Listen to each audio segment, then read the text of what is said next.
ಜನತಾ ದಳ ಕಟ್ಟಲಿಕ್ಕೆ ನಮ್ಮದೇ ಆದಂಥ ಶ್ರಮ ಇದೆ. ಭಾಳ ಲಘುವಾಗಿ ಮಾತಾಡ್ತಾರೆ, ಮಾತಾಡಲಿ ಪಾಪ, ಏನು ಮಾಡ್ಲಿಕ್ಕೆ ಆಗಲ್ಲ. ಆ ಟೈಮ್ನಲ್ಲೇ ದೇವೇಗೌಡರಿಗೂ ನಮಗೂ ಒಂದು ಸ್ವಲ್ಪ ಸಣ್ಣ ಪುಟ್ಟ ಡಿಫ್ರೆನ್ಸ್ ಸ್ಟಾರ್ಟ್ ಆಯಿತು. ನಾವು ಕುಮಾರಸ್ವಾಮಿನ ಜಾಸ್ತಿ ಹಚ್ಕೊಂಡು ಕುಮಾರಸ್ವಾಮಿ ಅದನ್ನೇ ನಾನು ಕೇಳಕ್ಕೆ ಇಷ್ಟಪಟ್ಟೆ ಸರ್. ಕುಮಾರಸ್ವಾಮಿ ಅವರು ನೀವು ಹೆಂಗಿದ್ರೆ ಒಂಥರ ಗಳಸ್ಯ ಕಂಠಸ್ಯ ಅಂತ ಹೇಳ್ತಾರಲ್ಲ, ಆ ಥರ ಇದ್ದವರು. ಸೊ ಏನಾಯ್ತು ಇವರಿಬ್ರು ಮಧ್ಯೆ ಅನ್ನೋಂಥದ್ದು ಒಂದು ಪ್ರಶ್ನೆ. ಜೊತೆಗೆ JDS ನ ಬಿಟ್ಟು ಬರಬೇಕು ಅನ್ನೋದು ನಿಮ್ಮ ಜೀವನದ ಒಂದು ಬಹುದೊಡ್ಡ ನಿರ್ಧಾರ ಅಂತ ಹೇಳಿದ್ರು ತಪ್ಪಾಗಲ್ಲ ಅಂತ ಅನ್ಕೊಂತೀನಿ. ಖಂಡಿತ. ನನಗೇನಂದರೆ 99ರಲ್ಲಿ ನಾನು ಶಾಸಕನಾದ್ಮೇಲೆ ಭಾಳ ಹತ್ತಿರದಿಂದ ಕುಮಾರಸ್ವಾಮಿ ಅವರು ನನಗೆ ಆ ಟೈಮ್ನಲ್ಲಿ ಚುನಾವಣೆಗಿಂತ ಪೂರ್ವವಾಗಿ ಪರಿಚಯ ಆದರು. ಸೊ ಇಬ್ಬರು ಸೇಮ್ ಏಜ್, ನನಗಿಂತ 1 ವರ್ಷ 2 ವರ್ಷ ದೊಡ್ಡವರು. ಸೊ ಭಾಳ ಅಂದರೆ ಜೊತೆಯಲ್ಲಿ ಹುಟ್ಟಿದ ಅಣ್ಣ ತಮ್ಮದಿರು ಇರ್ಲಿಕ್ಕೆ ಸಾಧ್ಯ ಇಲ್ಲ, ಅಷ್ಟು ಚೆನ್ನಾಗಿದೆ. ಸೊ ಅಷ್ಟಿತ್ತು. ನಾವು ಒಂದು ಬೆಡ್ಡಲ್ಲಿ ಮಲಗಿದ್ದೀವಿ, ಒಂದು ತಟ್ಟಲ್ಲಿ ಊಟ ಮಾಡಿದ್ದೀವಿ. ಸೊ ಅಲ್ಟಿಮೇಟ್ ನನ್ನ ವಿಚಾರದಲ್ಲಿ ಅವರು ಹಂಗೆ ಇದ್ರು, ಅವ್ರ ವಿಚಾರದಲ್ಲಿ ನಾನು ಹಂಗೆ ಇದ್ದೆ. ಅವ್ರನ್ನ ಏನಾದ್ರು ಮಾಡಿ ತಲೆ ಮುಟ್ಟಿಸ್ಬೇಕು ಅನ್ನೋದು ನನ್ನ ಗುರಿನೂ ಇತ್ತು. ಅವರು ನನ್ನನ್ನು ಅಷ್ಟೇ ವಿಶ್ವಾಸದಲ್ಲಿ ಸೊ ನೋಡ್ತಿದ್ರು. ಈ 99ರಿಂದ 2004 ಏನು ನಾವು ಜರ್ನಿ ಇತ್ತು, ಅವಾಗಲೇ ದೇವೇಗೌಡರು ಇದೊಂದು ಕಟುವಾದಂಥ ಸತ್ಯ. ಸೊ ಖಂಡಿತ ಅವ್ರು ಹೇಳಿದ್ರು, ನಾನು ಹೇಳಿರಲಿಲ್ಲ ಎಲ್ಲೂ, ಇವತ್ತು ಹೇಳಲೇಬೇಕಾದ ಸನ್ನಿವೇಶ ಇದೆ. ಸೊ ಈ ಕುಮಾರಸ್ವಾಮಿಗೆ ಸಪೋರ್ಟ್ ಮಾಡಬೇಡ ಅಂತ ನಾನು ಕರೆದು ಹೇಳಿದ್ರು ಸ್ವತಃ ದೇವೇಗೌಡರು. ಸೊ ಅನೇಕ ಕಾರಣಗಳಿದೆ, ಅದೆಲ್ಲ ಹೇಳಲಿಕ್ಕಾಗಲ್ಲ. ಅನೇಕ ಕಾರಣಗಳಿದೆ. ಬೇಡ, ನೀನು ಯಾಕೆ, ನನ್ನ ಕುಟುಂಬದಲ್ಲಿ ನಾನಿದ್ದೀನಿ, ಅಥವಾ ಅವತ್ತು ರೇವಣ್ಣಗೆ ಅವ್ರ ಸಪೋರ್ಟು ಜಾಸ್ತಿ ಇತ್ತು, ಅಥವಾ ಬೇರೆ ಯಾವುದೋ ರೀಸನ್ ಇತ್ತು ಕುಟುಂಬದಲ್ಲಿ, ಗೊತ್ತಿಲ್ಲ ನನಗೆ.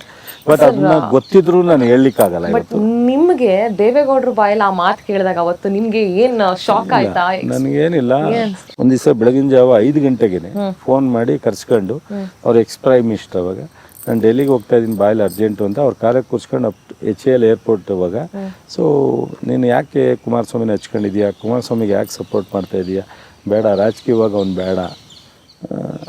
ಅದಕ್ಕೆ ಕಾರಣ ಇದೆ, ಬಟ್ ಅದರ ಕಾರಣ ನಾನು ಹೇಳಲಿಕ್ಕಾಗಲ್ಲ. ಒಬ್ಬರು ದೊಡ್ಡ ನಾಯಕರವರು, ಅವ್ರು ಏನು ಹೇಳಿದ್ರು ಅನ್ನೋದನ್ನೆಲ್ಲ ನಾನು ಹೇಳಲಿಕ್ಕೆ ತಯಾರಿಲ್ಲ. ನನ್ನ ಬಗ್ಗೆ ಏನು ಬೇಕಾದ್ರೆ ಲಘುವಾಗಿ ಮಾತಾಡಲಿ, ಬಟ್ ನಾನು ಅವರನ್ನು ಡ್ಯಾಮೇಜ್ ಮಾಡಲಿಕ್ಕೆ ಅಥವಾ ಅವ್ರ ಬಗ್ಗೆ ಲಘುವಾಗಿ ಮಾತಾಡಲಿಕ್ಕೆ ನಾನು ಇಷ್ಟಪಡಲ್ಲ.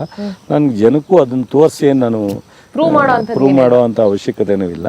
ಸೊ ಅವತ್ತು ಹೇಳಿದ್ರು, ಇಲ್ಲ ಸರ್ ಅವ್ರು ಸರಿ ಇದ್ದೇನೆ ಅಂತ ನಾನು ವಾದ.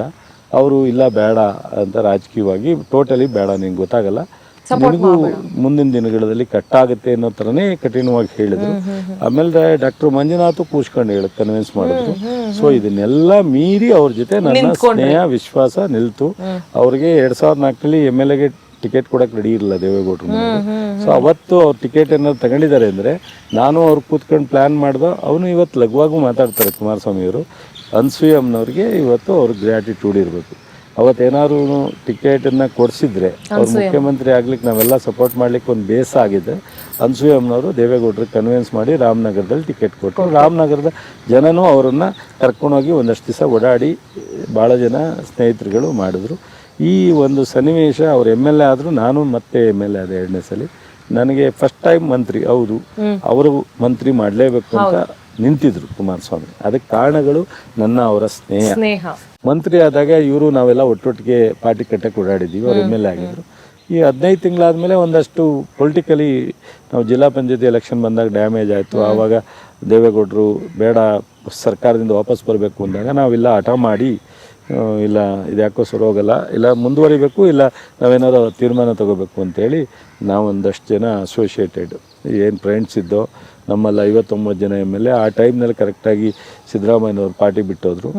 ಅದಾದಮೇಲೆ ನಾವು ಈ ಆಪ್ರೇಷನ್ ಈ BJP ಜೊತೆ ಸ್ನೇಹ ವಿಶ್ವಾಸ ಮಾಡಿ ಸೊ 20 ತಿಂಗಳಿಗೆ ಮಾಡ್ದೆ. ಸೊ ಮುಖ್ಯಮಂತ್ರಿ ಫಸ್ಟೇ ನಮಗೆ ಕೊಡಬೇಕು ಅಂದ್ರೆ ಅವ್ರಿಗೂ BJP ಅಲ್ಲಿವರೆಗೆ ಯಾವತ್ತು ಸರ್ಕಾರ ಮಾಡಲಿಲ್ಲ, ಅನಿವಾರ್ಯ ನಮಗೆ ಫಸ್ಟ್ ಟೈಮ್ ಕೊಟ್ಟರು 20 ತಿಂಗಳು. ಆ 20 ತಿಂಗಳು ಯಾಕೆ ನಮ್ಮ ಸ್ನೇಹ ಹಾಳಾಯಿತು ಅಂದರೆ, ಒಂದು ಕಡೆ ದೇವೇಗೌಡರಿಗೆ ನಾನು ಕುಮಾರಸ್ವಾಮಿ ಜೊತೆ ಇದ್ದೀನಿ ಅಷ್ಟೊಂದು ಇಷ್ಟ ಇರಲಿಲ್ಲ. ಬಟ್ ಆದರೂ ನನ್ನ ಬಗ್ಗೆ ಏನೋ ಅವ್ರೇನು ಕೆಟ್ಟದಾಗಿ ಅಥವಾ ಇನ್ನೊಂದಾಗಿ ನಡ್ಕತಿರ್ಲಿಲ್ಲ. ಬಟ್ ಅವ್ರಿಗೆ ಅಸಮಾಧಾನ ಇತ್ತು, ನನ್ನ ಮಾತು ಕೇಳ್ತಾ ಇಲ್ಲ, ಅವನು ಕುಮಾರಸ್ವಾಮಿ ಜೊತೆ ನಿಂತ್ಕೊಂಡು ನಮ್ಮ ಕುಟುಂಬಕ್ಕೆ ಸ್ವಲ್ಪ ಡ್ಯಾಮೇಜ್ ಮಾಡ್ತಾವನೆ, ಕುಮಾರಸ್ವಾಮಿಗೆ ಸಪೋರ್ಟ್ ಮಾಡ್ಕೊಂಡು ನಿಂತಿದ್ದಾನೆ ಅನ್ನೋದು ಒಂದು ಇತ್ತು ಅವರಿಗೆ. ಬಟ್ ಆದರೆ ಇವ್ರು ಮುಖ್ಯಮಂತ್ರಿ ಆಗೋ ಟೈಮ್ನಲ್ಲಿ ತುಂಬಾನೇ ಹಠ ಮಾಡಿದ್ರು ದೇವೇಗೌಡರು. 100ಕ್ಕೆ 100 ಬಿಲ್ಕುಲ್ ಮಾಡಿಕೊಡ್ದಂತಲೇ ಇದ್ರು. ದೇವೇಗೌಡರ ಪ್ಲಾನ್ಗೆ ಇಲ್ಲಿವರೆಗೆ ಬಲಿಯಾದವರಿದ್ದಾರೆ. 20 ತಿಂಗಳು ಇವ್ರನ್ನ ಮುಖ್ಯಮಂತ್ರಿ ಮಾಡಿದಾಗ ದೇವೇಗೌಡರು ಪ್ಲಾನ್ಗೆ ಎಗೆನೆಟ್ಟಾಗಿ ನಿಂತ್ಕೊಂಡು ನಾವು ಸಕ್ಸಸ್ ಆಗಿ ಕುಮಾರಸ್ವಾಮಿನ ಮುಖ್ಯಮಂತ್ರಿ ಮಾಡಿದ್ವು. ಎಂತ ಒಂದೊಂದು ಕ್ಷಣದಲ್ಲೂ ಒಂದೊಂದು ಕುರುಕ್ಷೇತ್ರ ನಡೆದಂಗೆ ನಡೆದಿದೆ. ಮುಖ್ಯಮಂತ್ರಿ ಆದ ಸಾಯಂಕಾಲದಲ್ಲೇ ಅವರ ಒಳಗಡೆ ಇದ್ದಂಥ ಗುಣಗಳನ್ನ ತೋರಿಸಿದ್ರು. ಜಮೀರ್ಗೆ ಫಸ್ಟ್ ಟೈಮ್ ಮಂತ್ರಿ ಮಾಡಲಿಲ್ಲ, ಸೆಕೆಂಡ್ ಟೈಮ್ ದೇವೇಗೌಡರು ಬೇಡ ಅಂದವ್ರೆ ಮಾಡಲ್ಲ ಅಂದರು. ನಮ್ಮ ಬಾಲುಗೆ ಒಂದು ಚೇರ್ಮನ್ ಕೇಳಿದ್ರೆ ಅದಕ್ಕೆ ರೆಫ್ಯೂಸ್ ಮಾಡಿದ್ರು. ನನಗೂ ಅವ್ರಿಗೂ 3 ಸಲ ಸ್ನೇಹ ಕಿತ್ತೋಯ್ತು. ಕೊನೆಗೆ ಯಾರು ವಿರೋಧ ಮಾಡ್ತಿದ್ರು ಅದೇ ರೇವಣ್ಣ ಬಂದು PWD ಮಂತ್ರಿ ಆದರು. ಈ 20 ತಿಂಗಳು ಆಯಿತು, ಯಡಿಯೂರಪ್ಪಂಗೆ ಚೇಂಜ್ ಮಾಡಬೇಕು, ಅದನ್ನು ಮಾಡಲ್ಲ ಅಂದರು. ಅವಾಗ ನಾವೆಲ್ಲ ಒಂದು ಟೀಮು, ನಮ್ಮ ಬಾಲು, ನಾನು, ಪುಟ್ಟಣ್ಣ, ET ದೇವೇಗೌಡರು ಈ ಥರದವರೆಲ್ಲ ಸೇರ್ಕೊಂಡು ಇಲ್ಲ ಕೊಡಲೇಬೇಕು ಅಂದು, ಕೊಡಲ್ಲ ಅಂತ ಅಟಕ್ ಬಿದ್ದರು. ಅವಾಗ ನಾವು ವಾಪಸ್ಸು BJP ಜೊತೆ ಹೋಗ್ಬೇಕು ಅಂತ ತೀರ್ಮಾನ ಮಾಡಿದ್ರು. ಅವಾಗ ಯಡಿಯೂರಪ್ಪನವ್ರು ನನ್ನನ್ನು ಉಪಮುಖ್ಯಮಂತ್ರಿ ಮಾಡ್ತೀನಿ, ನಾನು ಮುಖ್ಯಮಂತ್ರಿ ಆಗಲಿ ಅಂತ ಕರೆದ್ರು. ಹೋಗಿ ಇವತ್ತಿನೂ ಇದ್ದಾರೆ ಕೇಳಿ. ಸೊ ಅದಾದಮೇಲೆ ತಿರ್ಗಾ ಮತ್ತೆ 2013ಕ್ಕೆ ಅವಾಗ ಸೋತೆ ನಾನು 2008ರಲ್ಲಿ. ಮತ್ತೆ 13ಕ್ಕೆ 9ಕ್ಕೆ MP ನನಗೆ MP ಟಿಕೆಟ್ ಕೊಟ್ಟರು. ದೇವೇಗೌಡರು ನಿಂತ್ಕೊಂಡು ಸಪೋರ್ಟ್ ಮಾಡಿದ್ರು. ಅವೆಲ್ಲ ನಮ್ಗೆ ಕೃತಜ್ಞತೆ ಇದೆ. ಅವ್ರು ಎಷ್ಟು ಮಾಡಿದಾರೋ ಅಷ್ಟು ನಾನು ಅವ್ರ ಜೊತೆ ನಿಂತಿದ್ದೀನಿ. ಇದು ಆಗಿ ಅಲ್ಟಿಮೇಟ್ ನನಗೆ 2016-17ರಲ್ಲಿ ರಾಜಕಾರಣ ಇವತ್ತಿಗೆ ಮುಗಿದೋದ್ರು ಬಿಟ್ಬಿಡ್ಬೇಕು ಅನ್ನೋ ತೀರ್ಮಾನ ತಗೊಂಡೆ. ನಾವು ಆ 7 ಜನ MLAಗಳು ನಾವು ಒಟ್ಟಿಗೆ ಹೊರಗಡೆ ಬರುವಂಥ ನಿರ್ಧಾರಕ್ಕೆ ಬಂದ್ಬಿಟ್ಟು ಅವತ್ತು ಸೋತು ನಾವು 2018ರಲ್ಲಿ. ಯಾವತ್ತು ಜನತಾದಳ ಬಿಟ್ಟು ಕಾಂಗ್ರೆಸ್ಗೆ ಬಂದು ನನ್ನನ್ನು ಒಬ್ಬ ಆ ಕುಟುಂಬದ ಸದಸ್ಯನಾಗಿ ನೋಡಿದ್ದಾರೆ. ಒಂದು ದಿವಸ ಜನತಾದಳದಲ್ಲಿ ಏನು 94ರಿಂದ 2018ವರೆಗೂ ನಾನು ಜರ್ನಿ ಇತ್ತು, ಆ ಯಾವುದೇ ಕ್ಷಣ ನೋವು ನನಗೆ ಜೀವನದಲ್ಲಿ ಆಗಿಲ್ಲ. ಚೆಲುವಣ್ಣಂದು ನಂದು ಸುಮಾರು 25 ವರ್ಷಗಳ ಸ್ನೇಹ ಮತ್ತೆ ವಿಶ್ವಾಸ. ಬುದ್ಧಿವಂತ ರಾಜಕಾರಣಿ, ಗೆದ್ದ ತಕ್ಷಣ ಮಂತ್ರಿ ಆದ್ರು, ಈಗಲೂ ಮಂತ್ರಿ ಆಗವ್ರೆ. ಆದ್ರೆ ಅದೃಷ್ಟವಂತ ರಾಜಕಾರಣಿ. ಮುಂದೆನೂ ಕೂಡ ಅವ್ರಿಗೆ ಒಳ್ಳೆ ಯಶಸ್ಸು ಸಿಗ್ತದೆ ಅಂತ ನಾವು ಕೂಡ ಅನ್ಕೊಂಡಿದೀವಿ, ಮತ್ತೆ ಬಯಸ್ತೀವಿ ಕೂಡ. ಅವ್ರಿಗೂ ನಮಗೂ ಅಣ್ಣ ತಮ್ಮನ ಸಂಬಂಧ. ಅವರ ಹೆಜ್ಜೆ ಗುರುತನ್ನ ನೀವು ಕಂಡುಹಿಡಿಯಲಿಕ್ಕೆ ಸಾಧ್ಯನೇ ಇಲ್ಲ. ಚೆಲುವಣ್ಣನಿಗೆ ಇನ್ನು ಮುಂದೆ ರಾಜಕೀಯ ಜೀವನ ಯಶಸ್ಸು ಆಗಲಿ ಅಂತಕ್ಕಂಥದ್ದನ್ನ ಹಾರೈಸ್ತೀನಿ. ನಮ್ಮ ಜಿಲ್ಲೆಯ ಉಸ್ತುವಾರಿ ಸಚಿವರು ಚಲುವರಾಯಸ್ವಾಮಿ ಅವರು ಸರಳ, ಸಜ್ಜನ, ಎಲ್ಲ ವರ್ಗದ ಜನರ ಜೊತೆಯಲ್ಲಿ ಬೆರೀತಕ್ಕಂಥ ಜಿಲ್ಲೆಯನ್ನ ಸಮಗ್ರವಾದಂತಹ ಅಭಿವೃದ್ಧಿಗೆ ಒಳಪಡಿಸುವಂತ ಪ್ರಯತ್ನದಲ್ಲಿದ್ದಾರೆ. ಭವಿಷ್ಯತ್ನಲ್ಲಿ ಎಲ್ಲಾ ರೀತಿಯ ಅವರ ಆಸೆಗಳು ನೆರವೇರಿ ಮಂಡ್ಯಕ್ಕೆ ಅವರಿಂದ ಹೆಚ್ಚಿನ ಸೇವೆ ದೊರೆಯಲಿ ಅನ್ನೋದನ್ನ ನನ್ನ ಶುಭದ ನುಡಿಗಳನ್ನ ಹೇಳಲಿಕ್ಕೆ ಬಯಸ್ತೇನೆ.